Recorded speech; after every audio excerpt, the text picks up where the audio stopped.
যিখন প্ৰেছ কনফাৰেন্সৰ মূল উদ্দেশ্য সেইটো হ'ল যে finally we have come to the stage য'ত নেকি অহাকালি আমি অৰুণোদয় আঁচনিখন আনুষ্ঠানিকভাৱে আমি আৰম্ভ কৰিবলৈ সক্ষম হ'ম। খুব এটা ডিটেইল প্ৰচেছৰ পিছত BTAD এৰিয়াক বাদ দি আমাৰ 29 ডিষ্ট্ৰিক্টত এই আঁচনিখনৰ ইমপ্লিমেণ্টেশ্যনৰ কাম আৰম্ভ হ'ব। অৰ্থাৎ 29খন জিলাৰ বেনিফিচিয়াৰীয়ে অহা কালিৰ পৰা এই আঁচনিৰ সুফল লাভ কৰিবলৈ সক্ষম হ'ব। অৰুণোদয় আঁচনিৰ জৰিয়তে আমি it will be the highest DBT transfer. অৰ্থাৎ এই গোটেই কথাবিলাকৰ যদি বেকগ্ৰাউণ্ড চাই যে 2014ত নৰেন্দ্ৰ মোদী ডাঙৰীয়া শাসনলৈ অহাৰ পিছত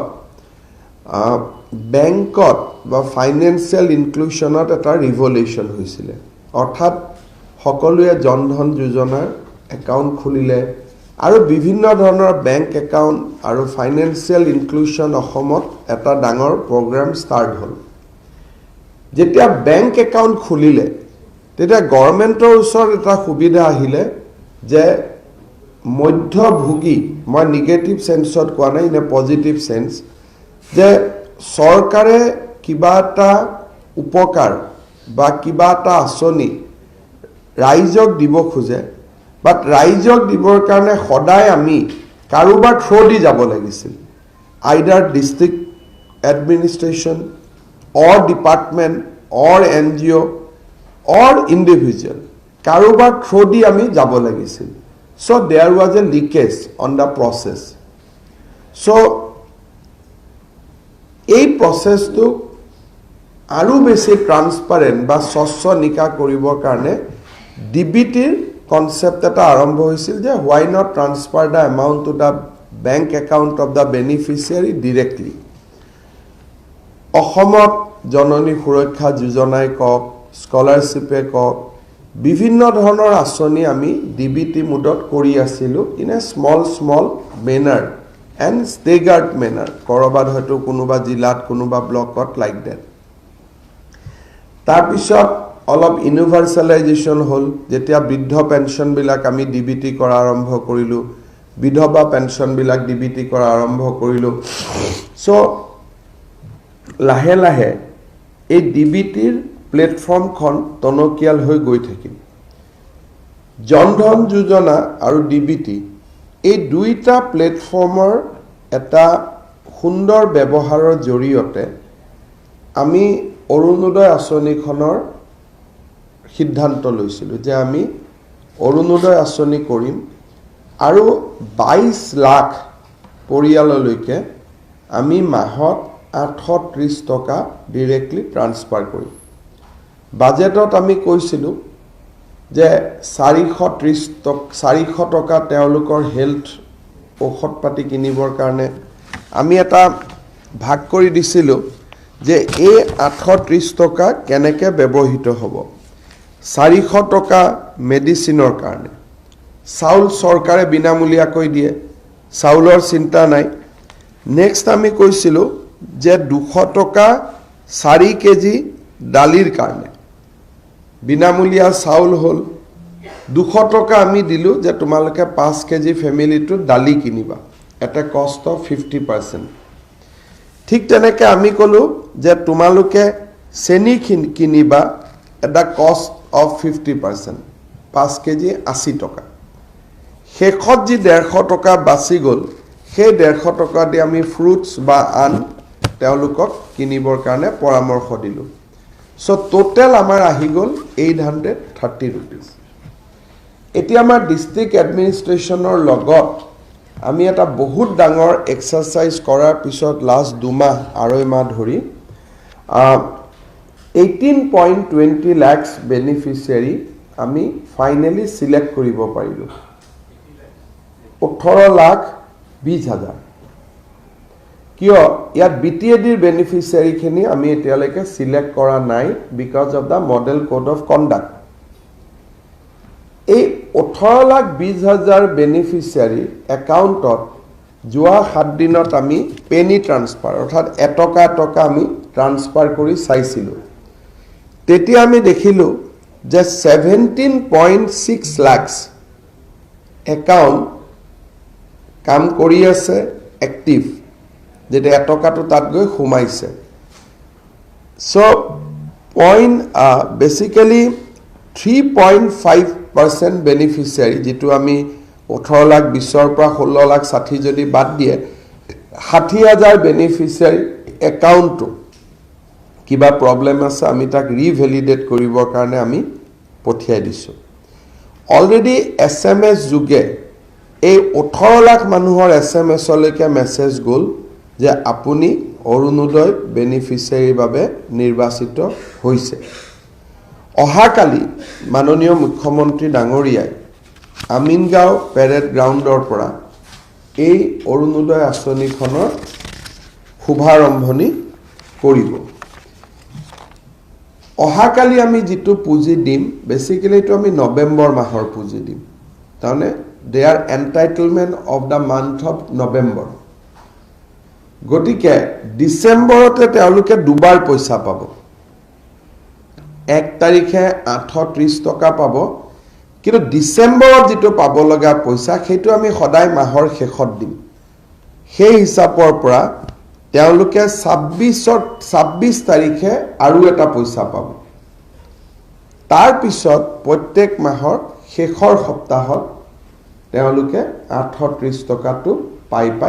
গৈ থাকিব এই পইচাটো যদিও মই কৈছো 1 তাৰিখে পাব একেদিনাই ইমান টকা বেংকে ট্ৰান্সফাৰ কৰিব নোৱাৰে সব 5 দিনৰ ভিতৰত পাব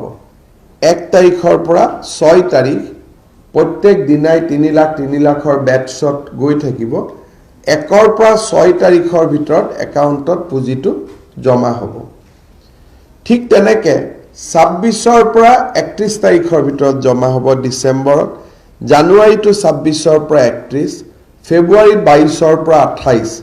আৰু মাৰ্চত 26ৰ পৰা 31 ডিসেম্বৰত দুটা ইনষ্টলমেন্ট পাব নৱেম্বৰৰ ইনষ্টলমেন্টটো ডিসেম্বৰত পাব এটা অৰুণোদয় কল সেন্টাৰ থাকিব যিসকলৰ বেংক একাউণ্টত এই পুঁজিটো জমা নহব কিবা কাৰণত তেওঁলোকে ফোন কৰি সেই কল সেন্টাৰত জনাব পাৰিব প্ৰথম পুঁজিটো পোৱাৰ পিছত এখন চিঠি লৈ আমাৰ ডিসি কাৰ্যালয়ৰ পৰা সকলো মানুহৰ ঘৰলৈকে এবাৰ আমি যাম টু পাৰ্সোনালি ভেৰিফাই যে পুঁজিটো আপোনালোকে পালে নে নাই বহুতৰ কি হ'ব একাউণ্টত টকাটো পৰি থাকিব বেংকত যোৱা যেহেতু বহুত মানুহৰ আদত নাই বহুত কম টকা আছে বেংকত বছৰত হয়তো এবাৰ যায় এবাৰ আমি ফিজিক্যালি তেওঁলোকক এলাৰ্ট কৰিম যে আপোনালোকৰ একাউণ্টত পুঁজিটো জমা হৈছে না এবাৰ চাই দিয়ক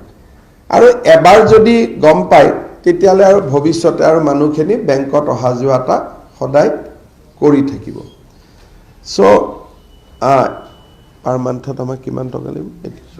পাৰ মান্থত around 180 crores so 180 crores as of now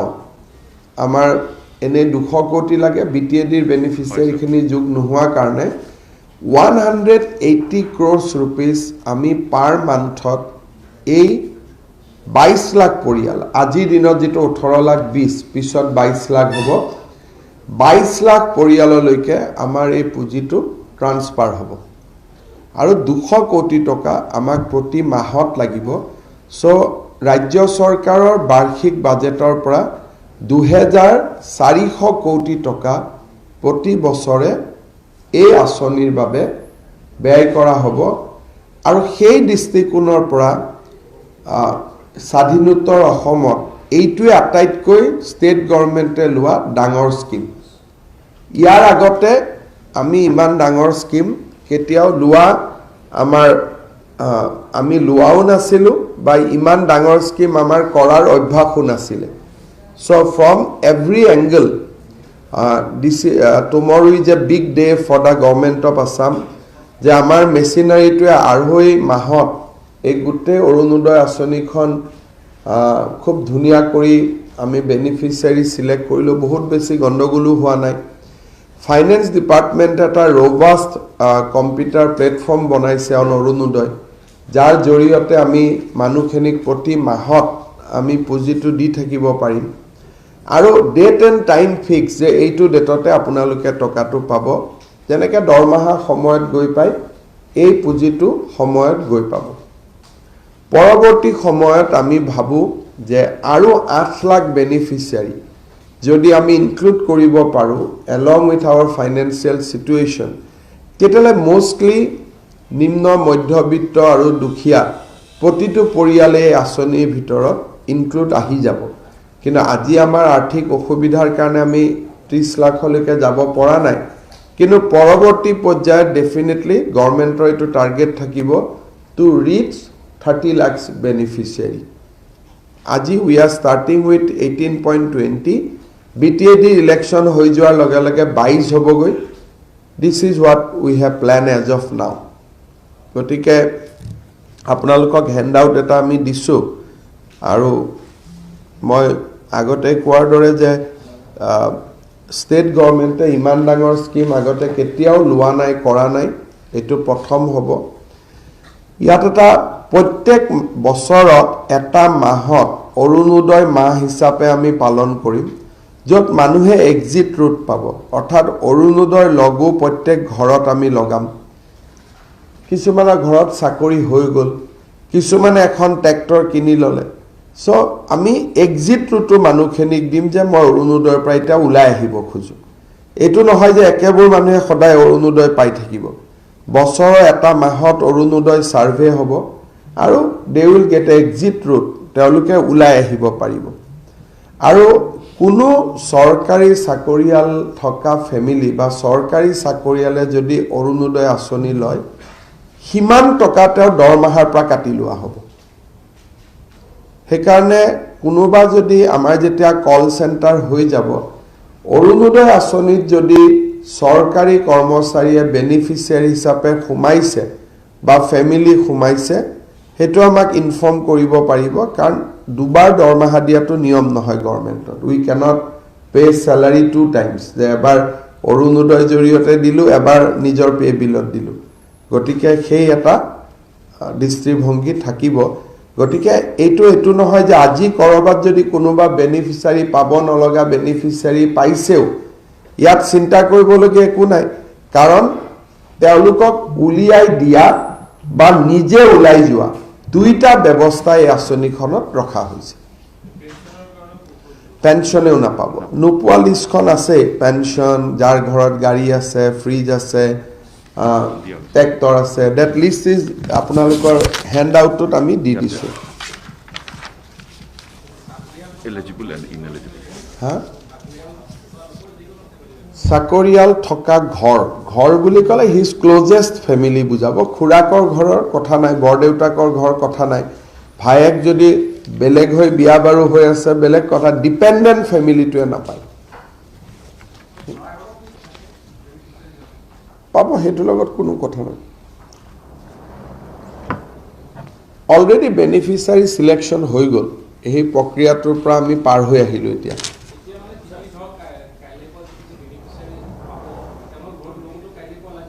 নহয় এইটো লগোৱাৰ এটা আমি এজেঞ্চি ঠিক কৰিব লাগিব টেণ্ডাৰ কৰিব লাগিব it will take some time but this is a part of the scheme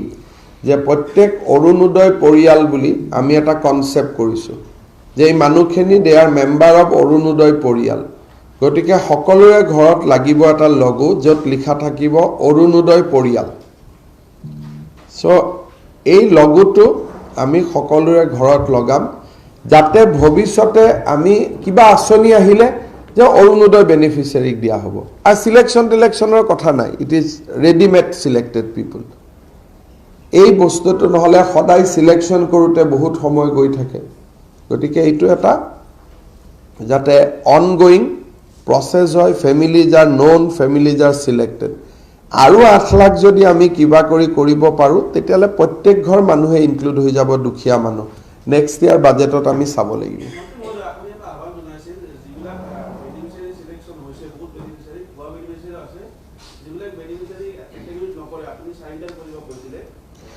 বহুতে ডিস্ট্ৰিক্ট লেভেলত আপোনালোকে যদি দেখা পায় যোৱা 15 দিনত স্কিমখনৰ ওপৰত বহুত বেছি ক্ৰিটিচিজিম বা আলোচনা পেপাৰ টিভিটো হোৱা নাই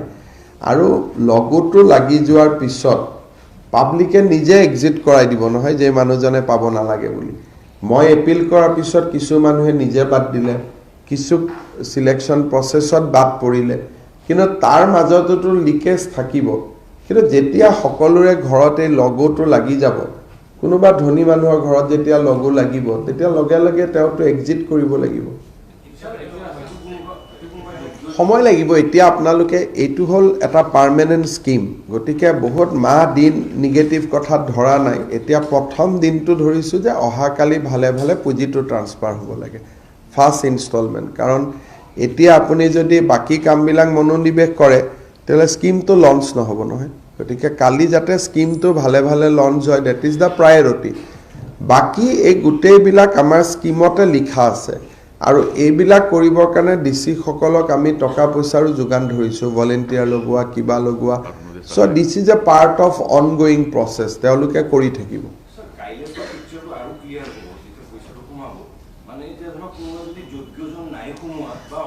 সব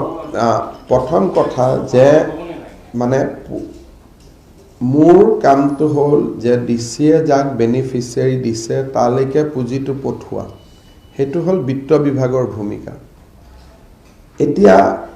মই ধৰি লব লাগিব যে সকলো যোগ্য কাৰণ ডিসিজনে যেতিয়া সহি মাৰি পঠাইছে মই অযোগ্যৰ কথাটো যদি আজি আলোচনা কৰি থাকো that means I have doubted the wisdom of the deputy commissioners গতিকে আজি মই ধৰি লৈছো সকলো যোগ্য কিন্তু ডিসিয়েও ভুল কৰিব পাৰে গতিকে তাৰ কাৰণে স্কিমখনত যথেষ্ট সুবিধা দিয়া হৈছে 2-3 বাৰ পাব সুবিধা এবাৰ চিঠি লৈ যাব এবাৰ লগো লগাব যাব এবাৰ মানুহেও নিজে কমপ্লেইন কৰিব গতিকে purification of data will be a ongoing process সেইকাৰণে অহাকালি একো নহব পাৰে বাট বছৰত এটো আজি এজন ওলাব কালি 10 জন ওলাব কালি 20 জন ওলাব এটা সময়ত গৈ গৈ ডাটাটো পিউৰিফাই হ'ব কিন্তু আজি মই যদিও আপোনালোকক উল্লেখ কৰিছো অফিচিয়ালি আজি মই কাকো অযোগ্য বুলি ক'ব নোৱাৰো কাৰণ ডিসিৰ সহিত আহিছে গুটে বেনিফিচিয়াৰি খিনি সেইকাৰণে সেই দিশটোৰ ওপৰত এতিয়া মই চকু দিয়া নাই পুঁজিটো যাও যোৱাৰ পিছত ডিসি সকলে যেতিয়া নিজে জানিব যে আমাৰ কান্ধৰ ওপৰত এটো এটা ৰিস্ক আছে অযোগ্যজনে যদি পাইছে চৰকাৰে আমাক প্ৰশ্ন কৰিব গতিকে তেওঁলোকে ডাটাটো পিউৰিফাই কৰি থাকিব ডিস্ট্ৰিক্ট ওয়াইজ বেকআপ আছে আমাৰ বেসিক্যালি আপোনালোকে বেকআপটো কৰিব পাৰিব এই বেকআপটো সিম্পল যে যি সমষ্টিত 1.5 লাখৰ পৰা 2 লাখ ভোট আছে তাত 16000 বেনিফিচিয়াৰি কোনো সমষ্টি স্পেশাল বুলি ডিক্লেয়াৰ কৰা হোৱা নাই অল আৰ ইকুৱেল 1.5 লাখৰ পৰা 2 লাখ বেনিফিচিয়াৰি আছে তাত 16000 ভোটাৰ 2 লাখৰ পৰা 2.5 লাখ যত ভোটাৰ আছে তাত 17000 2.5 লাখৰ পৰা 3000 যত ভোটাৰ আছে তাত 3 লাখ যত ভোটাৰ আছে তাত 18000 আৰু 3 লাখৰ ওপৰত 4টা সমষ্টি আছে তেওঁলোকৰ বাবে 19000 সো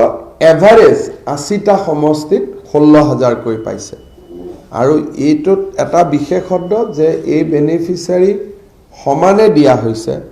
মাজুলীক বেছি জালুকবাৰী কম এই ধৰণৰ কথা কৰা হোৱা নাই 126টা সমষ্টিত একে ধৰণে একে মানদণ্ডৰ ওপৰত সমান বেনিফিচিয়াৰি ৰখা হৈছে 1.5 লাখৰ পৰা 2 লাখ হলে 16 2 লাখৰ পৰা 2.5 লাখ হলে 17 এই মানদণ্ডটো আমি ৰাখিছো এই স্কিমখনত আটাইতকৈ যেটো গুৰুত্বপূৰ্ণ দিন এই যে একাউণ্টত যে টকাটো ট্ৰান্সফাৰ হ'ব এই একাউণ্টটো কিন্তু পৰিয়ালৰ মহিলা এগৰাকী কোনো এটা টকাও পুৰুষৰ একাউণ্টত নাযায় সেইকাৰণে কেতিয়াবা পুৰুষৰ একাউণ্টত গলে টকাটো ঘৰৰ কামত হয়তো নাযাব পাৰে কিন্তু এই গুটে এমাউণ্টটো পৰিয়ালৰ যিকোনো এগৰাকী মহিলাৰ একাউণ্ট সেইকাৰণে কালিৰ পৰা এক প্ৰকাৰ ক'ব গলে 18,20,000 মহিলাৰ হাতত এটা নিশ্চিত ইনকাম 830 টকা তেওঁলোকে পাব সো ইমান ডাঙৰ ওমেন এম্পাৱাৰমেণ্টৰ ওপৰত ডিবিটিৰ ওপৰত ইয়াৰ বিশেষত্ব যে it is a largest program by the state government আজিলৈকে ইমান ডাঙৰ কাম আমি কেতিয়াও কৰা নাই দ্বিতীয়তে হ'ল যে ইট ইজ পিয়ৰলি ট্ৰান্সপাৰেণ্ট এটা প্লেটফৰ্মেদি ট্ৰান্সফাৰ হ'ব টকা কাৰো হাতত নাথাকে নোবডি যে মই তোক টকাটো উলিয়াই দিম তই মোক অলপ পইচা দে এইটো নহয় ইট উইল গো ডিৰেক্টলি দ্বিতীয়তে it is on a DBT platform যে ডাইৰেক্টলি বেনিফিচিয়াৰী একাউণ্ট যাব তৃতীয়তে this program will strengthen the role of the women in the family because তেওঁৰ একাউণ্টৰ পৰা টকাটো সদায় ড্ৰ কৰি ফেমিলিটোক দিব লাগিব so' the women will be in the driving seat নাৰীগৰাকী পৰিয়ালৰ মহিলাগৰাকী এতিয়া ড্ৰাইভিং ছিটত বহিব ঘৰখনত আৰু শেষত মই ক'ব খোজোঁ যে বহুত পৰিয়ালত বিধৱা মহিলাক সাধাৰণতে অলপমান যে ঘৰৰ বোজা বুলি এটা গণ্য কৰা হৈছিল দিব্যাংগ ব্যক্তিসকলক ঘৰৰ বোজা বুলি গণ্য কৰা হৈছিল কোনোবা ছোৱালী যদি বিয়া নাই হোৱা ইট ইজ হাৰ চইচ বা তথাপিতো সামাজিক দৃষ্টিত সেই মহিলাগৰাকীয়ে যদি উপাৰ্জন নকৰে তেতিয়া ঘৰৰ আন মেম্বাৰে তেওঁক বোজা বুলি ভাবিছিলে আৰু বহুতে গিৰিয়েকৰ ঘৰৰ পৰা হাজবেণ্ডৰ ঘৰৰ পৰা বিভিন্ন কাৰণত দেউতাকৰ ঘৰলৈ ঘূৰি আহে আৰু ঘূৰি আহিলে ঘৰখনত এটা ফ্ৰিকশ্যন হৈ থাকে যে তই আহি বোজা হলি আমি নিজেই চলিব নোৱাৰোঁ তোকো আকৌ কেনেকৈ চলাম এতিয়া সেই ফেমিলিবিলাকেই এই 830 টকা পাইছে তাৰমানে এই ব্যক্তিসকলৰ ঘৰখনত কালিৰ দিনটোৰ পৰা সন্মান দুগুণে বাঢ়ি যাব যিগৰাকী মানুহক বোজা বুলি ভাবা হৈছিল এতিয়া সেইগৰাকী মানুহে সম্পদলৈকে পৰিণত হ'ব কালিলৈকে মই লাইবিলিটি আছিলোঁ অহাকালিৰ পৰা আই উইল বি দা এছেট কাৰণ মই বিধৱা মানুহগৰাকী আছোঁ কাৰণেহে অৰুণোদয় পাইছোঁ মোৰ বিয়া নাই হোৱা কাৰণেহে অৰুণোদয় পাইছোঁ আৰু এই অৰুণোদয় আঁচনিটো ডেফিনেটলি অহাবাৰ ইয়াৰ যিটো সাইজ এণ্ড এমাউণ্ট দুইটা বাঢ়ি বাঢ়ি গৈ থাকিব গতিকে it is a tremendous boost for the women নাৰী শক্তিক সবলীকৰণ আৰু সমাজৰ দুৰ্বলজনক সবলীকৰণৰ ক্ষেত্ৰত ই এক বৃহৎ প্ৰচেষ্টা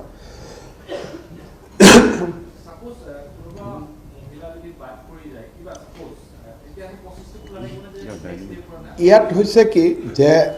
যিটো অৰুণোদয় মাহ হ'ব সেই অৰুণোদয় মাহটোত ওলাই যাব ওলালে সেই কোটাটোতে সোমাই যাব মাহ এটা থাকিব যে জুলাই মাহটো ছাপ'জ অৰুণোদয় মাহ আগষ্ট মাহটো অৰুণোদয় মাহ সেই মাহটোত জিলা কৰ্তৃপক্ষই বেলেগ কাম নকৰে অকল অৰুণোদয়ৰ ওপৰতে কাম কৰিব এণ্ট্ৰি এণ্ড এক্সিট দুইটা হ'ব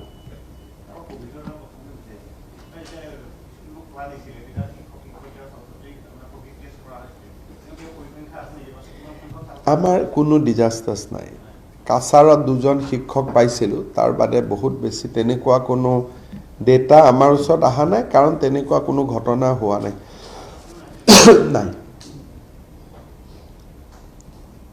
গতিকে অহাকালি 11 বজাত নহয় জানো 11 বজাত আমিনগাঁৱত পেৰেড গ্ৰাউণ্ডত এই আঁচনিখন উদ্বোধন কৰা হ'ব কামৰূপ আৰু কামৰূপ মেট্ৰ' জিলাৰ বেনিফিচিয়াৰীক লৈ আমি আৰম্ভ কৰিম বাকি জিলাত বৰ্তমান বিটিসি ইলেকশ্যনৰ পৰিপ্ৰেক্ষিতত আমি ফাংচন কৰা নাই কিন্তু সবৰ একাউণ্টত পুঁজিটো গৈ পাব কোন দিনাখন কোন জিলাৰ যাব তাকো আমি জনাই দিম শিৱসাগৰ একাউণ্টত কোন দিনা জমা হ'ব এখন লিষ্টখনো আছে আপোনালোকক